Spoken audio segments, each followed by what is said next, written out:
Oh, hi guys and girls, Emma again, welcome back to the spare room. I've been a bit slack the last little while as far as putting videos up and showing people what I'm making. Not because I've been doing other stuff, it's because I probably haven't been doing anything. I haven't been feeling particularly well the last week, and I've had a week off and I've been spring cleaning my other room to turn it into a studio, hanging some artwork, setting up a computer and a bit of office space, making it a bit more comfortable, and I've just had a few days off. So if you've missed me, well, that's really nice, but to be honest, I'm back now, I think. So let's see what we can do. Anyway, steam chest was in the mail on Friday. I went, or Saturday morning when I went and collected it. This is the Journal of the National 2.5 Inch Gauge Association, the English club, of which I'm a member. And there's often pretty cool stuff in here. It's a pretty cool model train or a miniature railway magazine, and what the 2.5 Inch Gauge Association try and do is keep 2.5 inch gauge or models that are somewhere between my big loco and this alive, and that's where I'd like to be too, but time runs away and I really need to get in and make things. Anyway, there's an article here that's attributed author unknown. I would say that this was written many years ago. It talks about 1/8 inch rubber tubing and rubber cement, etc, etc. It's a fairly old article, but drawing nice fine lines on models for lining out is a fairly difficult thing. And it speaks about modifying one of these, which is a draughtsman's pen. This is an old one, and it's quite a big one. It never had a handle, and I picked this up at a junk shop for like $3, I think, something like that. I think the guy may have actually given it to me because I bought something else as well. It needs a handle, and I'll give that a polish up. And it needs to be a bit cleaner on the end here. This one actually folds out. It's got a hinge in there. So I'm going to spend a bit of time on this. Probably with a brass lap and a bit of diamantine or something like that. Auto solder would do the same job. And just polish out the black marks and get it somewhere near. So that's the next job. But I wanted something to hang on to it. So I've made a handle. There's just a bit of hex brass. Same thread. Screws in there. And I thought, well, we'll polish it up and we'll make a part for it and we'll put the screw back in it and we'll see if it works. So that's today's video. Now I've got a bottle of diamantine here which has survived the time. Diamantine Eureka brand, made in Switzerland, number 3 diamantine. I've got another plastic Bourgeon bottle with a screw top lid, which is much easier to get into and a lot less messing around. I did manage to get the cork out, which means that I'm probably at some point going to have to make a new rubber stopper for that. So that's on the list of things to do. We need something to mix this up on. We don't need very much of it, but nice clean bit of copper will do just nicely. And I'm not going to be particularly fussy about what oil. And that's just hydraulic oil I use for the lathe. It needs a fraction more than that. We want a nice paste that we can use to polish. I'll try and clear some of this stuff so you can actually see what I'm doing here.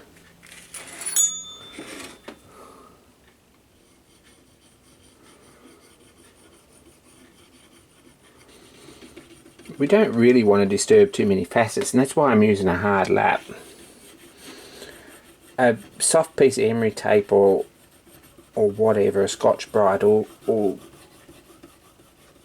round over the sharp corners and it'll end up looking pretty crap. And it's turning black, so it's starting to cut something there.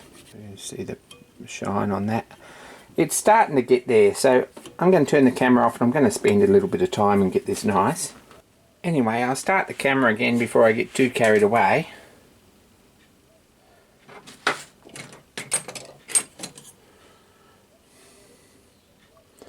This is cleaned up pretty nice.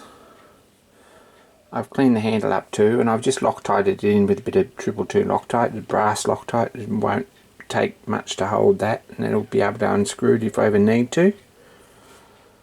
I've cut out a tongue out of a bit of, I reckon it's probably about 10 thou feeler gauge. We could probably measure that now. Looks like it's probably about 8 thou. Could easily be 0.3 millimetre, something like that. Just cut him out with the hand nibblers. Probably the easiest and quickest way to do that. You can't really bend this stuff as feeler gauge as spring, but it needs a bit of a wave in it, and then I'm probably just going to lash that in there to that solid jaw with a little bit of brass wire, just round and round and round.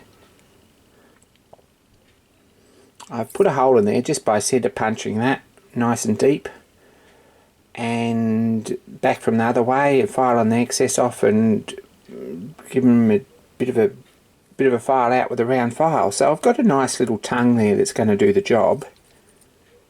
That hole will line up and everything's in underneath there. It all looks pretty good. I actually heated this up and bent it rather than try to anneal it. It's still springy when it cools down because air cooling is enough to temper it back up. So it's going to want a bit of a polish.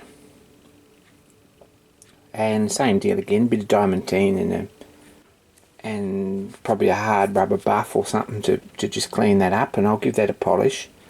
And I'm going to lash it in and we'll see if it works.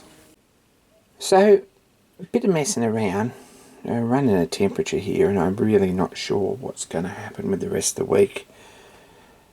But here we go.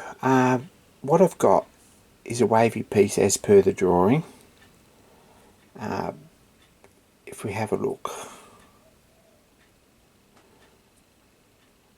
that's just got a piece of soft copper wrapped around there nice and tight, and the hole lines up and pulls all that in place, and that seems to work pretty jolly good. It wants a bit of a gap there in the end to put a line on. I'm going to get some paint and something with a nice finish to it and run some lines along. Might need some practice, but it looks like it's probably going to work. We'll try for a little bit wider, a little bit more paint, and we might have to thin this a little bit. This is just one shot red, Signwriter's enamel. If anything's going to work, this is probably my go-to for this sort of work. And I reckon it's just a fraction thick. I think with a little bit of practice we're really onto a winner here. So I'm fairly pleased with that, I really am. I'm a bit chuffed. I've got a line and out pen that works without a lot of outlay, and a fairly valuable sort of a contribution to my toolbox.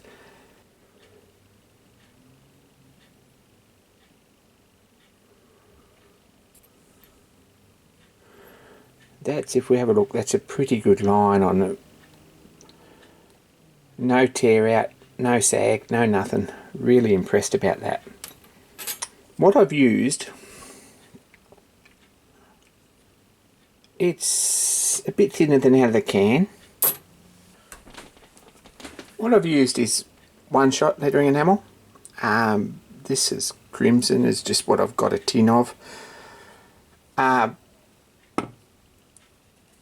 And I've thinned it just a couple of drops of Ipone's flow enhancer,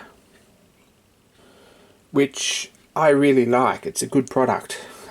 Rather than thin it with terps, it doesn't need much, and we're not using a lot of paint, so that's what I've used. So that's what we've got. I'll give this a clean up and put it away, and at some point in the future I'm probably going to be confident enough to run some pretty fine lines along some panels on these little locomotives. So that's a pretty cool tool to have. Thanks for watching, everyone, and be kind to each other. Hope this was some use to someone.